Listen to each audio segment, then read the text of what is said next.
Hi, everyone, and welcome to the first of three series of Africa alumni panels that we're running today and tomorrow.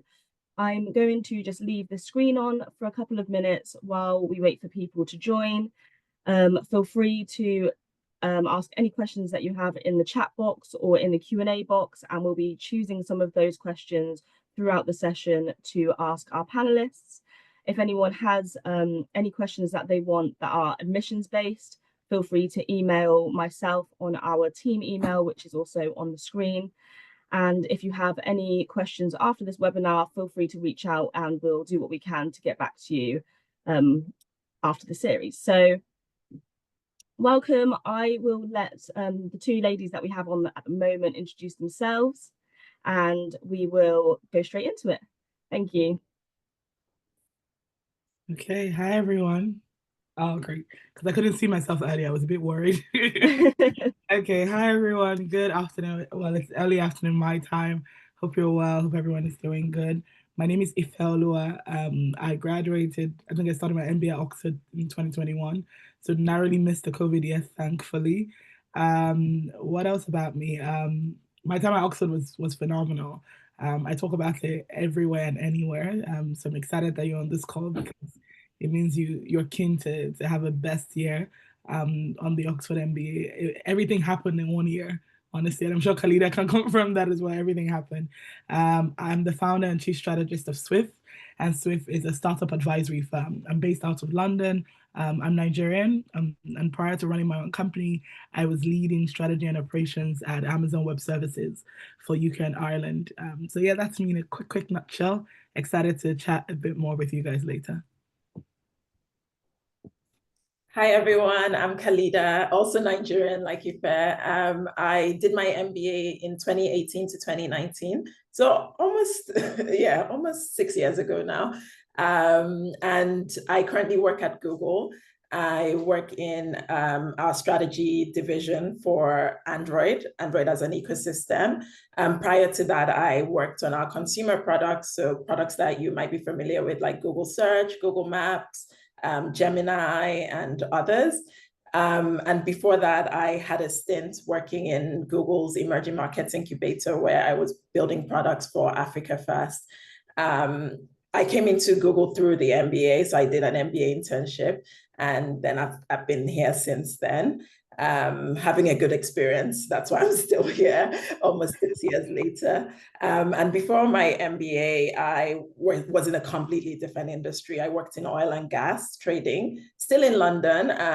And it was a graduate program. So I got to do different roles across like strategy, operations. And that helped me like figure out that, oh, I like strategy and operations, but I don't necessarily like the industry that I'm doing it in. So the MBA for me was an opportunity to pivot industries. And I'm sure many of you would have different ambitions of career pivots you're trying to accomplish, whether it's location, industry, or function, or just lateral, like moving upwards. And we can talk more about those. But yeah, that's me in a nutshell. Thank you so much, both. So we'll go straight into the first question, which is, what would be your number one piece of advice to someone who's starting the MBA program so they can make the most out of the experience? This question, especially because, of course, it's a 1-year program, so it's very busy. So maybe some tips and tricks on how you manage to balance everything that's going on in Oxford. Whoever wants to go first, go ahead. I can jump in because I feel quite passionately about this one. Like Ife mentioned, and Stephanie as well, it's such a short program and there's so much, it's so rich that it can just pass you by very quickly. And in my case, like I mentioned that I did an MBA internship, and so that runs over the summer. So my program was even shorter. It was like 9 to 10 months that I was out of the workplace for. So it's really, really short, and there's so much, it's difficult to get everything you want out of it. So the number one piece of advice I'll give anyone, and this was advice that was given to me as well before I went into the MBA, is to be clear on what you want to get out of it.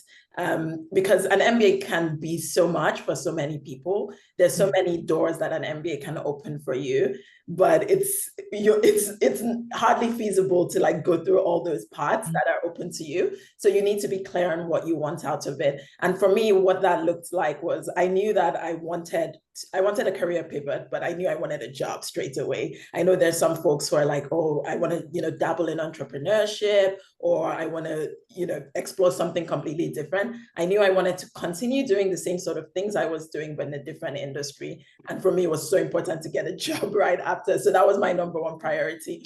And this was important because it allows you to prioritize whenever you're faced with multiple options of interesting things you could be doing. Like, to put it into context, a normal day in Oxford, you could have like a really cool employer that you're targeting on campus, like in the business school, meeting students. Then your college could be running some social event or something that is also interesting to you. The Oxford Union could have like the president of your country visiting and giving a lecture. Your friend could be hosting a birthday party. There's just so much that's happening academically, career-wise, social-wise. So I think having clarity on what you want to get out of it helps you prioritize. So whenever I was faced with those conflicts, which happened on a daily basis, and I'm not even exaggerating, I would rank like how I split my time based on what's important to me. So for me, if I like faced with those choices, I would have chosen the employer because I knew that was what I wanted. Like that was my biggest priority. But of course, like try to have balance as well. So you get the most out of, the experience and the richness of opportunity that's available to you. But to summarize, having clarity on what's important to you and using that to help you prioritize anytime you're faced with a conflict on what to do and how best to use your time, which would always be the case. No, honestly, I mean, guys, it is like Khalida was saying, it's a very short program. And I think it's one of the big reasons why I encourage people to apply, because 1 year goes by too quickly. Like you have nothing to lose by applying, right? You would just realize that, oh my God, another year has come and I didn't apply to Oxford. That's how quickly it goes by. But then when you get on the program, there's just too much happening. And it can be exciting, it can be daunting, it can be, it's a lot of feelings at once. But one thing that helped me is just prioritizing and telling myself as often as I remember to, like, what are the most important things to me? What are the things that were like nice to have? What are the experiences that were nice to have? What are the experiences that were must have for me, right? So very similar to Khalida, I knew, again, as a Nigerian, I mean, Khalida was already even in England. I was coming straight from Nigeria. And if there's any Nigerians on this call, landing that job was not an option. You have to land a job. It was important. It was a big aspect for me. My background is law, so I was pivoting as well from a background in corporate law, and I knew that I wanted to, explore the world of tech, and so that's what I focused a lot of my, attention on. Thankfully, it happened very quickly. I think I got a job like barely 2 months into the MBA program. So what that meant was priority one, check. I then had to say, okay, what were the other things I was excited about? I wanted to do a bit of traveling. I think I went to like 6 or 7 countries. Don't ask me how. I just made use of those weekends. Oh my God, and MBAs were always up and about. I'm sure there's something you guys have probably heard about, but it's this really cool thing that happens in Paris every year. It's like the Olympics for the MBA programs in Europe. It's called MBAT. It's hosted by HEC Paris. And for like maybe 6, 7, 8 years, Oxford keeps winning the first prize. MBAT is crazy. You would have like 200 of your classmates all heading down to Paris. If you can, try to go for that. It's amazing, right? So those kind of beautiful social experiences, your college, your friends, your classmates, everyone is celebrating something just because they can, right? Why not?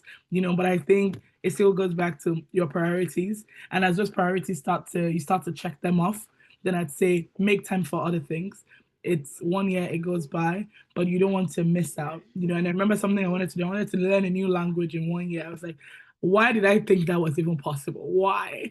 I was like, oh, I wanted to take up a new sport. I think I wanted to do fencing.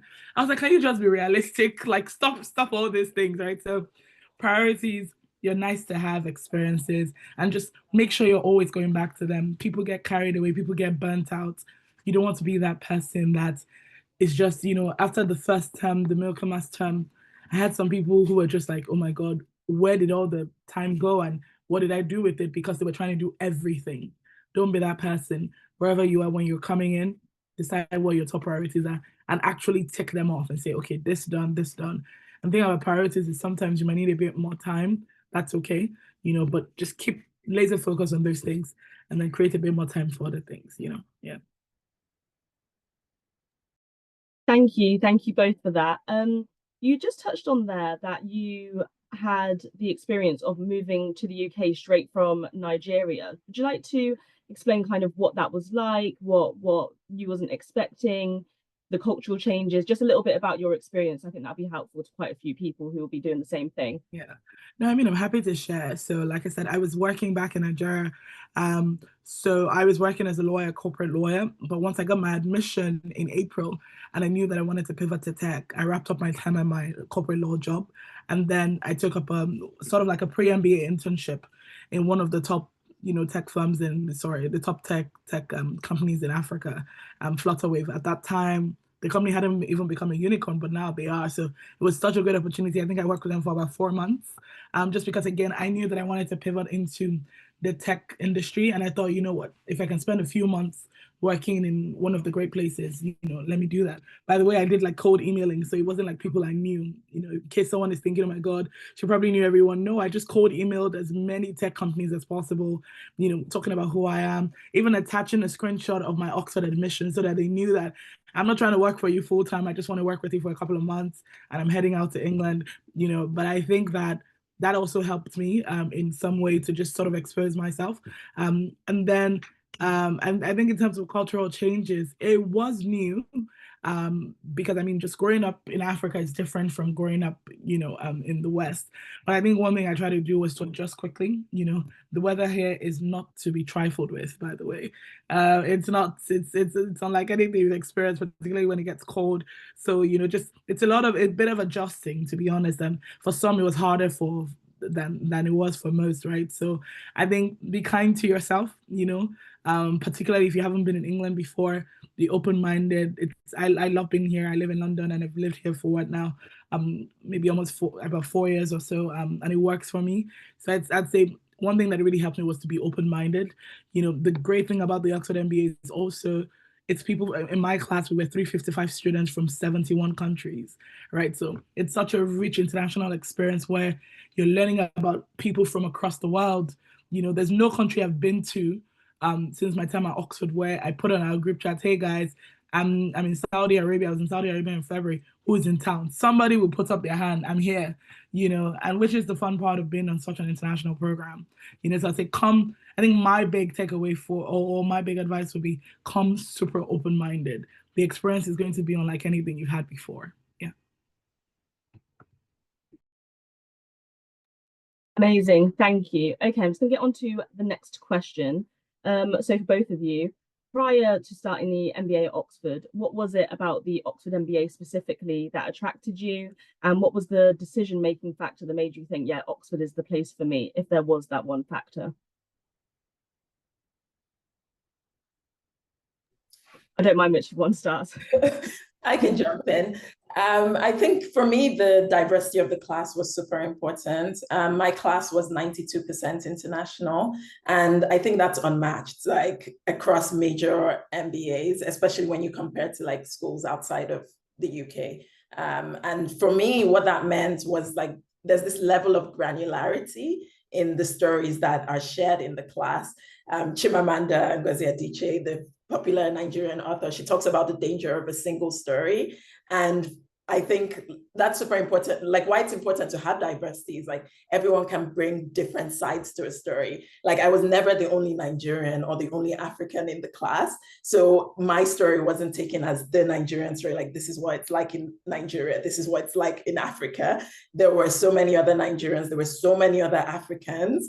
In fact, our class was 10%, over 10% African. And I don't know if the business school is still doing this, but if those numbers are still the way they are. But I know like during the time I was in the business school, the classes were always like over 10% African, which I think again is unmatched. Like I don't know any other major MBA that can boast of a 10% of their class being African. And we all say Africa is the future. So if you're saying that, like, of course, your class should match that, like the breadth of opportunity available. So yeah, I think that was the big thing for me, that diversity of the class. I also got into another MBA program in the UK, and I visited both of them. And I was fortunate to like be able to go and see, like meet people. And I remember just in this other, I'm not naming any names, but there's a big rivalry with this other MBA program.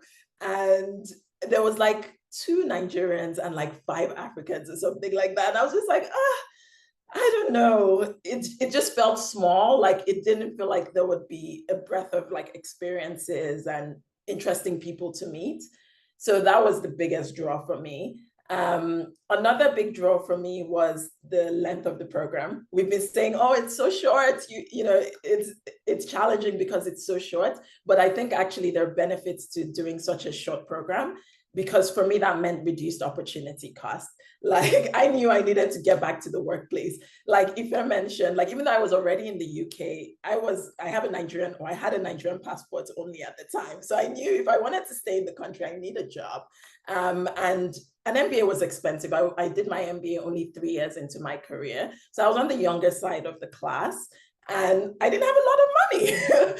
So having to do like a 2-year MBA, that would mean like paying twice, like double the amount of money, and then double the opportunity cost, because that's 2 years you're not in the workplace, 2 years you're not earning any money. And so for me, I was able to do my MBA because I returned to the workplace like for an internship. My MBA only cost me 9 months basically of being out of the workplace and not earning money. And of course, like the MBA paid off. Like I went back into the workplace with a much, much higher salary. And yeah, so I think that like shortness of the program made the Oxford MBA stand out to me. And that's pretty rare across the globe. And then the final thing I think that really drew me to the Oxford MBA is the social impact lens. I think the Oxford MBA, Said Business School, has been about social impact before it became cool. And even though I didn't even participate in some of the labs that were available, like the social impact lab, it just felt like that message and that value was woven throughout the program. Like in all the classes I took, there was this sense of like positive responsibility as business leaders. And that was important to me because you can get, MBAs sort of have a reputation for being aggressive, brutal, like, capitalist machines and all of that. And personally, like my values are more about like, let's profit, but let's profit like for good. Let's benefit like all stakeholders. And that's very much the message within the Oxford MBA. And so I'm proud to be an Oxford MBA alum because that's like the way I was trained to, see business as a positive thing and the ways you can like make profit, but also give back to the community, like not just take away from the community in which your business operates. And as I am in the workplace now, I find that manner of thinking is healthy. It's collaborative. It's just a nicer environment to be in versus an environment where it's, just money at all costs and damn the stakeholders, right? So yeah, lots of good reasons to choose the Oxford MBA, but those were mine. Yeah, no, I think that my end, it feels similar. So I was big on a school that was very, very, very excited about Africans, and you could tell that it wasn't a lie, right? And at the time I was heading to Oxford. It was a different dean at that time, and he had a great track record of just wanting a lot of Africans to come on the program. And if you look up till now, everyone is still playing catch up with Oxford when it comes to Africans on an MBA program. So to everyone on this call, the school wants you, and they're not kidding about that. And I think it's one thing for an institution to actually, say something, and it's another thing to actually do it. So I could tell I had friends who had been to Oxford, who were Africans, who were Nigerians, who were Ghanaians, who were from all over the world, from all over the continent, and it was just clear that we were wanted, and we're going to be getting, education like this at the highest level. So that was key to me. I was also very, excited about a school that was very keen on women, right? And Oxford also, again, putting the money where the mouth is, big on women. I think there was a year, maybe a year ago, 2 years ago, where they actually reached that 50-50 mark, if I'm not mistaken. So it's so impressive, just seeing that women are given the right opportunities. When you submit a strong application, you are giving a great chance to come to an institution like not just Said, but to be immersed in the wider University of Oxford experience, which was very important to me. I was also big on a school that had funding for people like me. So people like me, when I say that, I mean women and Africans. And if you just literally open the Said Business School website, go to the scholarship aspects of it, you would be like, there's no reason why you shouldn't be applying. It's all I can say, right? I was very, very fortunate to get the Laidlaw Foundation scholarship, and I got I got fully funded to study my MBA at Oxford.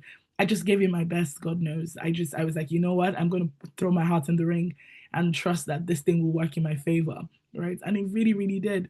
And I think a few months ago, I was very excited when the school announced that a new endowment from Jane Sun, one of the leading Asian entrepreneurs who literally pledged, to be able to support up to 18 women, to come study at Oxford, fully funded. And I was like, oh my goodness, like, women, please don't think, like, I feel like it's our time.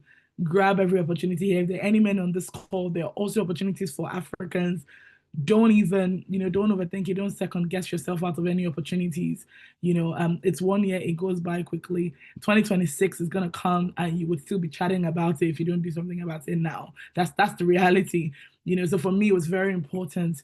Those things were very key. And I think maybe the final thing for me was just a very immersive international experience. And I'm not gonna lie, it was probably one of the reasons why I didn't apply to any schools in the US. I didn't want to highly US concentrated program. And I said this everywhere. That's why 4 years later, I still remember how many we were in class, how many countries we're from. That immersive experience internationally, culturally. I had classmates from everywhere, the Philippines, Kazakhstan, like any and everywhere you can think of, places I haven't been, and just learning about cultures, about people, about how business works and those aspects and those areas. It was so important to me I've always wanted to be a global business person, and the MBA was one of mine. It was one of the very first steps to help me achieve that. Yeah. Amazing. Thanks again, both. Okay, so I'm going to go back a little bit.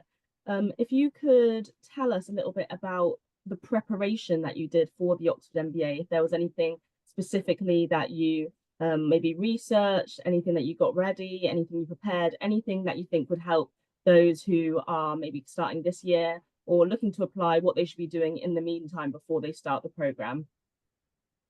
Yeah, I'm happy to touch on this as well. I think a lot at the very beginning, once you decide that, yes, I want to apply and I want to apply to Oxford, the very first thing I'd advise is, understand your whys, right?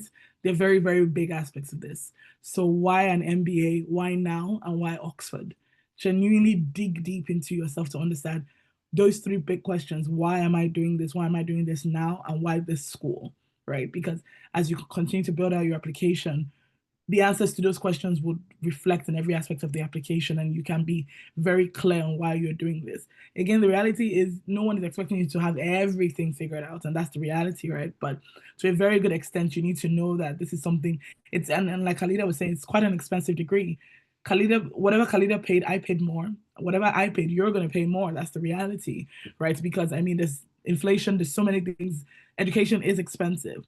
So if you're deciding to do this, it's a big investment for yourself, and you have to understand why you're doing it. So I think that was one thing I had to do a lot of introspection on, my three big whys, and really be able to answer them, for myself.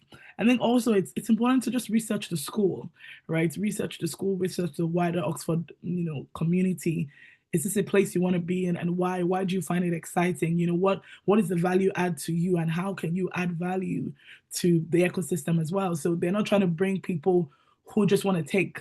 You also have to be open and willing to give as well, so that other people can benefit from you. So that research is extremely important. I think another thing I did, which I found super helpful, and I found that a lot of people were only trying to talk to Africans, who were on the program before. And I would just recommend them, like, talk to anyone who's going to talk to you, right? So if you're a Nigerian, if you're an African, you know, from anywhere, you're saying, oh, I want to only talk to alumni who is African. Don't do that. People are super busy.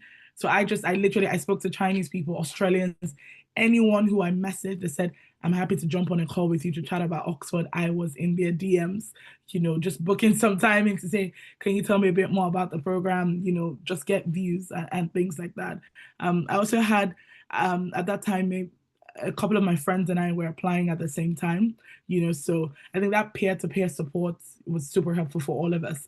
And oddly enough, I was the only one who came to England. They all went to the US, you know. I graduated well ahead of them, you know. So I think their program was 2 years, you know, so, but it was so helpful to have that community support, you know. So if you are lucky to have at least one person who's even on this process with you, value that. You know, you can review each other's applications, you can just work with each other. It makes the process less daunting. And if you don't have that help, it's okay, right? Just take it one day at a time. But I think these were some of the super helpful aspects for me when I was applying. Ife has said everything on like the application journey, so I don't have anything to add there. I'll talk more about once you've been admitted and you've chosen to go to Oxford, like how can you get yourself ready? Firstly, like just overarching advice, like be confident in who you are and what you bring to the table. I know it's easier said than done. I think like when I look back, as I mentioned, I did my MBA quite early in my career. So I remember just being very nervous and very unsure and very like lacking confidence in even applying. Like the way I ended up applying, I'd been ready. I knew I wanted an MBA for years, like since before I even finished undergrad. I'd taken the GMAT and I was ready to apply, but I didn't for a while until I think a mentor told me to start my application, like just to. She was like, oh, just open the form so you see what's required. You don't have to do it, but just so you're prepared when you finally decide to do it. And so I started the form and I just left it because obviously the voices in my head was telling me, oh, what's the point? You're going to be rejected, blah, blah, blah.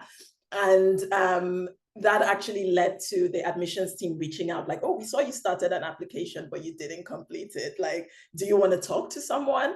And I remember meeting Amy Major, who's now like the director of the program in London. And I almost didn't even go. Like I was on my way there and I got to this annoying roundabout in London, Charing Cross, Trafalgar Square. And I was like, which way is it? And I couldn't figure it out. And I was like, this is a sign. I'm not meant to go. So I wanted to talk myself out of applying. And I was like, oh, I'm already running late. I can't figure out where the location is I'm meant to meet her. Let me just leave it. But then something made me just find it and actually have that conversation. And that was what led me to applying. And then even after getting a scholarship, I was still like giving myself all these negative thoughts like, oh no, now I'm going to get to the Oxford MBA and they'll figure out like I, defrauded them, like I'm not meant to be here.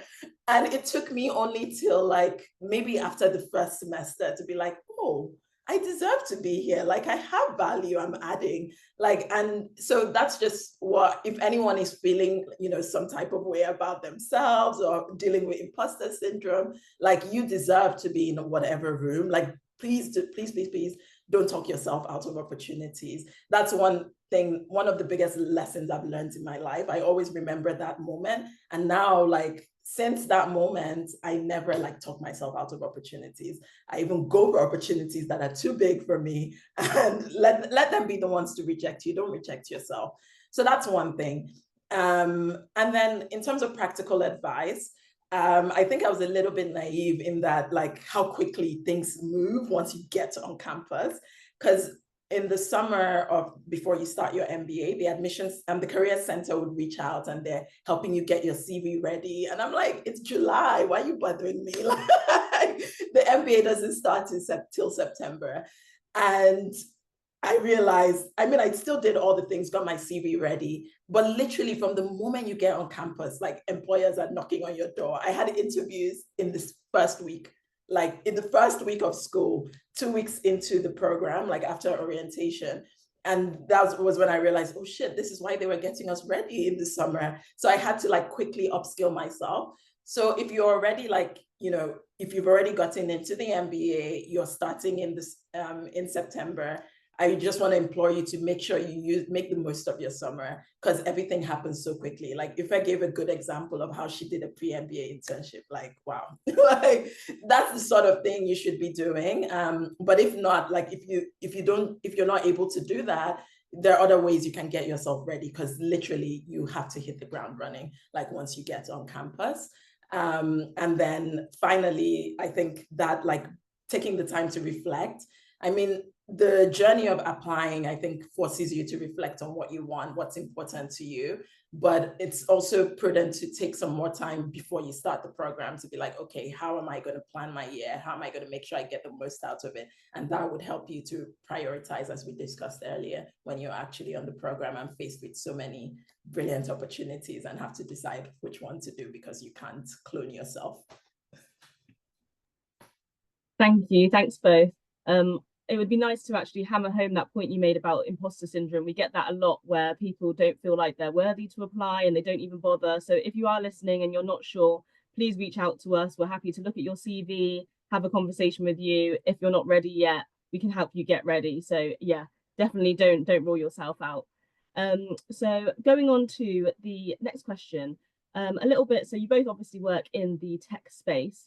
So what, like, whether it was a co-curricular or an extra course, or whether it was an event, what do you think that you attended or was a part of during the MBA that helped you specifically within your career in tech? Whoever wants to go first, go ahead. Yeah, no, I think the good thing about, Oxford is, I think first term, the Milcomers term, they are compulsory courses. So everyone has to take those courses. But as you get onto Hillary and Trinity terms, sorry, you'd understand all of these acronyms and names, niche names when you get on the program. I'm surprised I even remember them. But as you get onto the further terms, right, you then get to pick like elective courses, based on the kind of work you want to do or whatever your interests are. So for example, I had classmates who were going back home to their family businesses. So they did a lot of courses around those things that could help them. They had businesses that were waiting for them and their families. So they did courses that just strengthen that aspect for them. I knew that I wanted to go into tech. So I did all the electives that I could find on innovation and strategy. Those were my core areas and interests, and I just took them very seriously because I was keen on, okay, what can I be learning? The events that happened, there's so many clubs and societies and communities within Oxford on the MBA program. There's so many, what we call OBNs. Again, those are clubs, there's tech OBN, there's so many niche, consulting, anything, literally. I feel like there's no career you want to build that there isn't a club or a society for on the Oxford MBA, and it's phenomenal, right? And another thing I always tell people is there's no career you're trying to go into where someone in your class is not coming out of, right? So I was trying to go into tech. I had people, in my class who had worked at all the big techs in the world, and shortly after, on the program, I got into Amazon Web Services. So I'm saying also leverage your, your core classmates as well. People have had phenomenal careers. Oxford has they do a very good job of curating the classroom. It's like a very nice cocktail. They really do a great job of trying to know who is who and who will be beneficial to the next person in the program. So work with your classmates a lot. They're extraordinary. I can confirm that for sure. You'd also be split into groups, so do a lot of learning from those groups, and things like that. I think it was one group that I was in where I really honed like my presentation in terms of like my slides, because there was someone there who was coming from like BCG and they breathe, slides and things like that. And I was like, wow, this looks so good. And I learned that very quickly just being on the program. So I'd say for me, all things that were related to tech, I try to do as many of them as I could. Again, please don't forget burnout is real. So in trying to do as many things as you can, be very gentle with yourself, take care of your health, all of those things. When you're tired, get some sleep. It's okay. Right. So I think for me, it was just prioritizing a lot of those courses, club activities, a lot of the networking as well. You want to start that pretty early. Within the companies that you're keen on, to get a job or to just try to find, so networking. So LinkedIn for me was always and is still priority in terms of connecting with people based on where I wanted to be. But these were some of the big things that really, really helped me. And oddly enough, I should say, are still helping me. So yesterday I was putting some work together and I literally had to go on my LinkedIn and search for some people who live in a part of the US. And then I saw that 2 of my Oxford classmates were there. I was like, look at that. This is how many years ago, and they're definitely people I'm going to reach out to on this project that I'm working on. So it's a lifelong benefit, essentially, is what I'm saying. So it's not about just the immediate returns. It's think long term as well. It's pretty amazing, is what I'll tell you.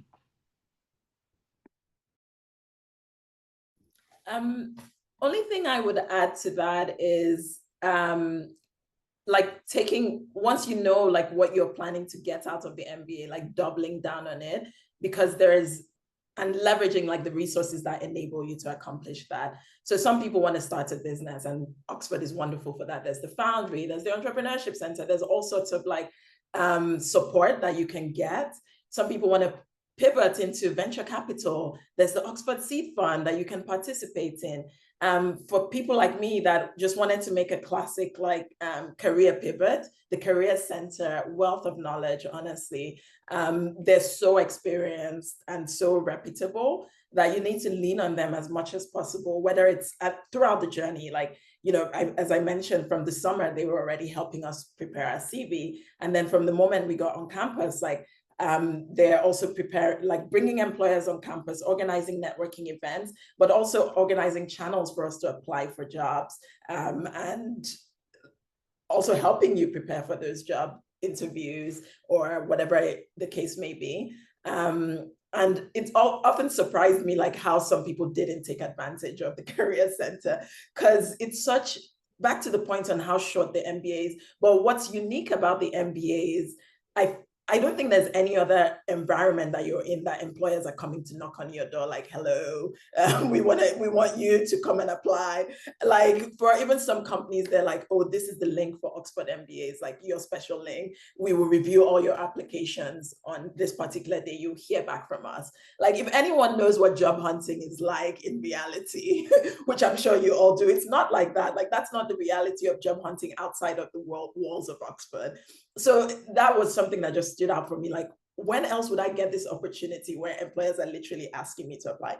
And I knew, like, to give an example, like before I applied for the MBA, I was already trying to make this pivot to a different industry. So I was already applying. At the time I was applying for the MBA, I was also applying to other jobs to see if I could enable that pivot without the MBA. I didn't. And a lot of the companies that I applied to just would never get back in touch with me. But these were the same companies like 2 weeks into my MBA. Nothing has changed in my profile. Like just now I've added, I'm an Oxford MBA student. They're like begging me to apply. I was like, I applied to you like 3 months ago and you rejected me or didn't even respond to me. And now you're coming on campus asking me to apply.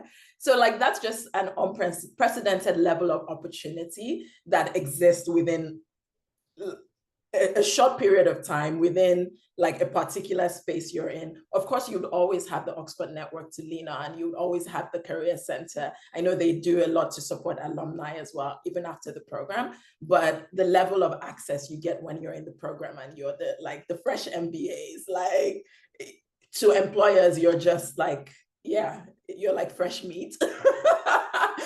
So it's like, yeah, that level of access, that level of opportunity is just unmatched. So I feel like that's, a really important way that I was able to get out of, like, realizing that this is temporary. Even though the Oxford MBA continues to serve me till today, I feel like just that level of, intensity of opportunity you're given and support is, you won't have that at any other point in your career unless you do the MBA again. And then just to reiterate Ife's point about like the class and just the support and access that you have to this international network. For some people, doing an MBA is really just about the access to the network, to be honest. And I know like MBAs are getting some slack these days, like, oh, does it still pay off? I think that network will continue to pay off like forever. I saw it already during the MBA, like with the way employers were starting to court me, the dynamic shifted. I also saw it in interviews. Whenever I go to interviews, like Oxford is such an international and reputable brand across the world. So it's well regarded whatever interviews you go to. Maybe you might encounter someone that was at Oxford for their undergrad or even an MBA. So I think that prestige as well is super interesting and helpful. And then you make friends for life. Like I recently got married in Nigeria and in the UK, and it was amazing. Like my MBA friends came to Nigeria to support. I don't know if it was just because they wanted to attend a Nigerian wedding or they wanted to be there for me, but it's just like 6 years on, we're still really close friends. We're still supporting each other throughout our careers, and we're going through similar things. A lot of us are in like tech companies or at the similar stages in our careers, and it's heartening like to have people that, like a network that really just gets it. Yeah. Congrats, Khalida. Congratulations. Yeah, congratulations. That's amazing. We do hear a few of those stories where people have either met their partner on the MBA, or you feel like half their MBA class went to their wedding. So it really does show the depth of the relationships that you make on the MBA. So moving on quickly to what it was like for you, Ifeoluwa, to be on the Women's Alliance, what that experience was like, maybe explaining a little bit of what the alliances are for and the impact they have on the MBA, for anyone that would be interested or is unaware. Yeah, no, I mean, and I think it goes back to that point I was making where I was big on a school that was deliberate about women. And one of the ways that Oxford showed the MBA that showed that it was deliberate about women was having an Oxford, Women's Alliance, or like a women's club of some sort. And it's such a big part of the MBA program, right? Where, women allies as well, all come together, organize events, support each other. We traveled together. We went to London a couple of times. We partnered with London Business School on a couple of things. There was just so much going on, and it was such a beautiful time to spend with each other every time we got to do that. International Women's Day. Oh my God, I'm sure we still have those pictures. We had this cool placards. We got all the guys in the class to be a part of the movement. Like our professors, it was such a beautiful time. And I think that having that where women can come together, band together, and even get the right support to, be able to, create a safe space. Every time we had things, people would just, it was a safe space for people to come, ask questions, share their views, not feel judged, not feel, just come and be open with each other, help other women, based on the experiences you've had. And I was lucky enough to be selected as co-chair. And I think it's probably the same process where you have to apply, to be, to be a part of the leadership team. So there are two co-chairs. I was one of the co-chairs. My other co-chair, Shujita, actually came to my house on Monday for my birthday. So it's very nice to bond, and goes to that point of Khalida about, just making lifelong friends. You can never go wrong with that, but definitely the Oxford Women's Alliance was, a big part of my experience, just being able to lead the women in the cohort and support in every way I thought possible. It was pretty exciting. Thank you. And we just, so the audience know, we also have an Africa Alliance, which is a huge part of the cohort as well. They're the two main alliances we run on the MBA. As was just explained, you can apply to be part of the leadership team, but you also can just be part of the alliance itself, and there'll be events throughout the year. So just going on to your careers, both of you finished the MBA a few years ago now. So if you don't mind just kind of going through what it was like straight after the MBA when you went into your roles, and then what your careers have kind of looked like over the last few years, and maybe what you might want to do in the future as far as you've thought that far ahead. Just let us know, yeah.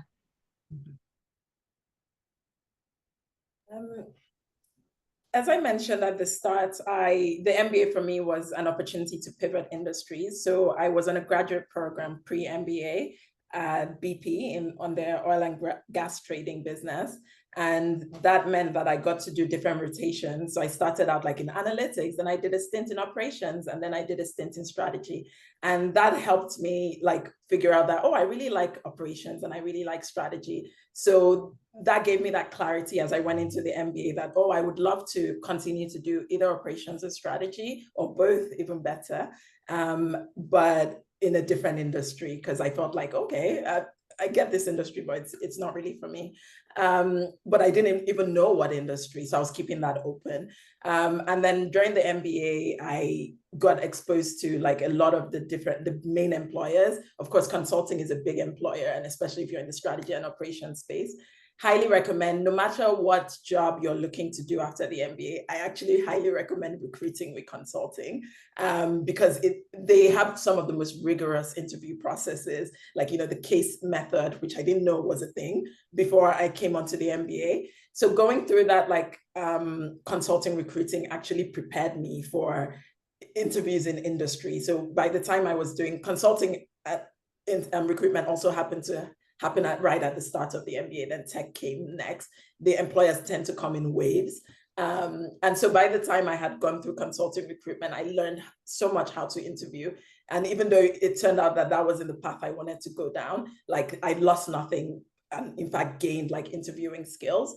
And so by the time it came time for tech recruiting, I found my Amazon and Google interviews, those were the main companies that I applied for, really good. And I ended up getting an offer at Amazon to join full-time. But then because I was doing a transition, I thought it would be nice to do an internship as well. So I applied for MBA internships and got an internship at Google. And having spent the summer at Google, I really enjoyed the work that I was doing. I was working on like the ads strategy and operations or go-to-market team. And I got an offer to stay back. So I actually decided to stay at Google and, you know, rescind the offer to join Amazon.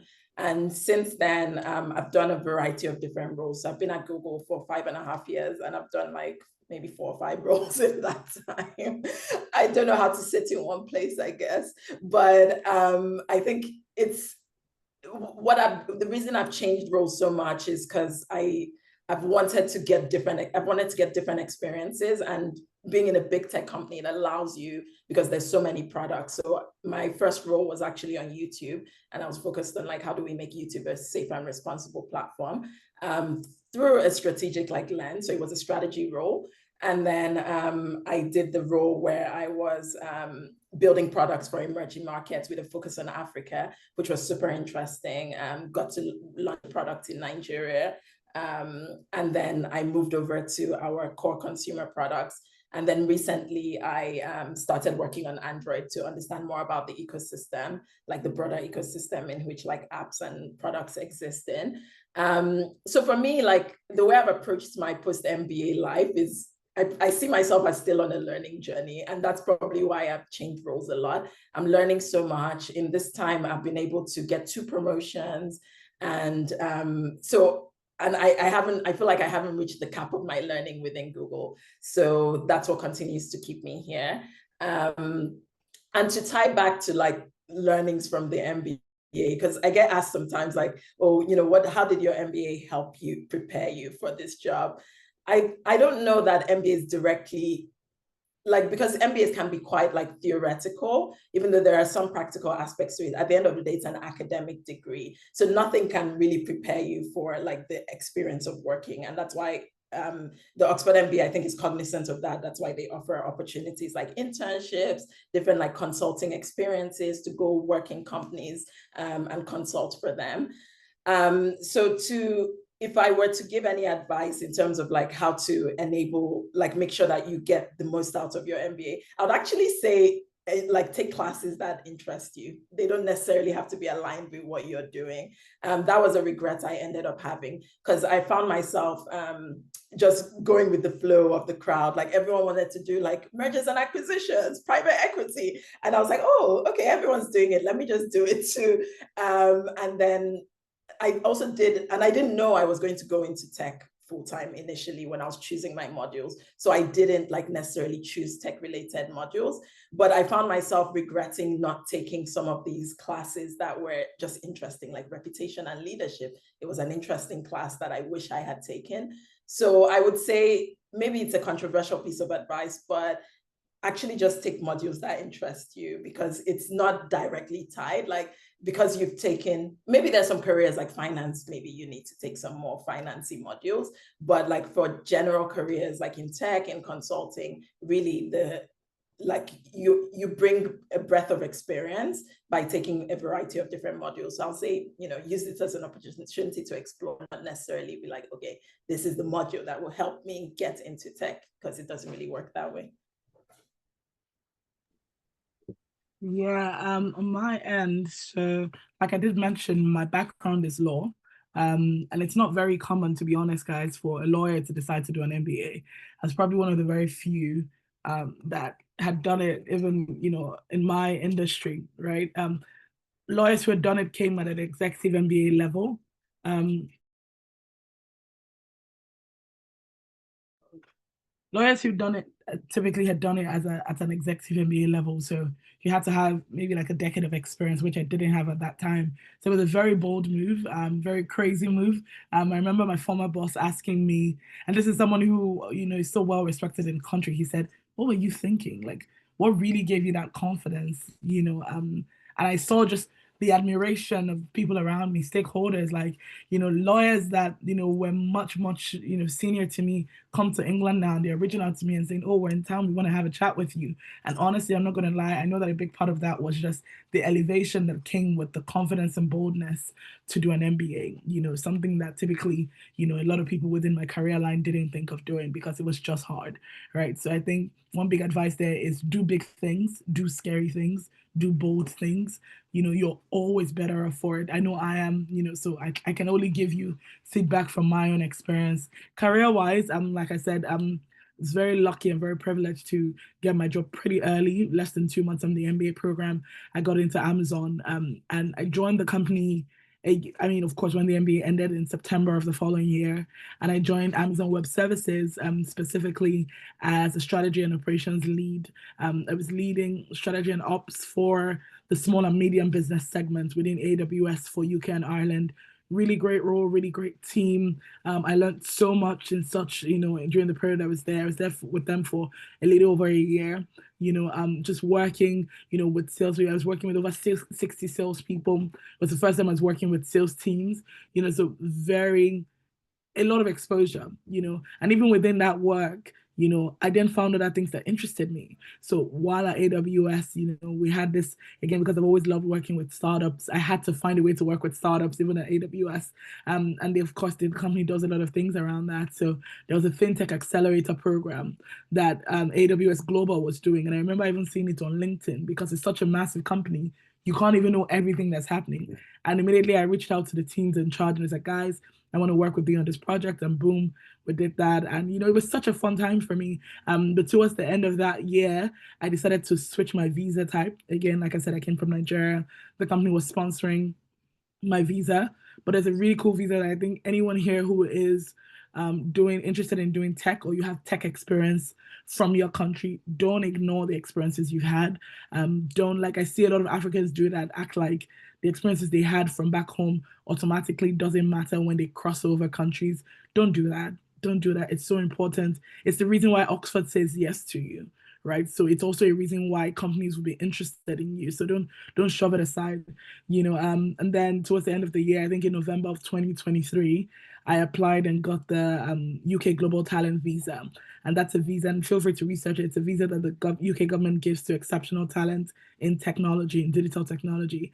And that then allows me to do everything I want to do. Allows me to work for myself, allows me to work for an employer, allows me to do both. And then I decided to take a leap of faith, call me crazy, right? And step out on my own and start my own startup advisory firm. And I've been doing that for a little almost 2 years now, and it's been a pretty amazing thing for me.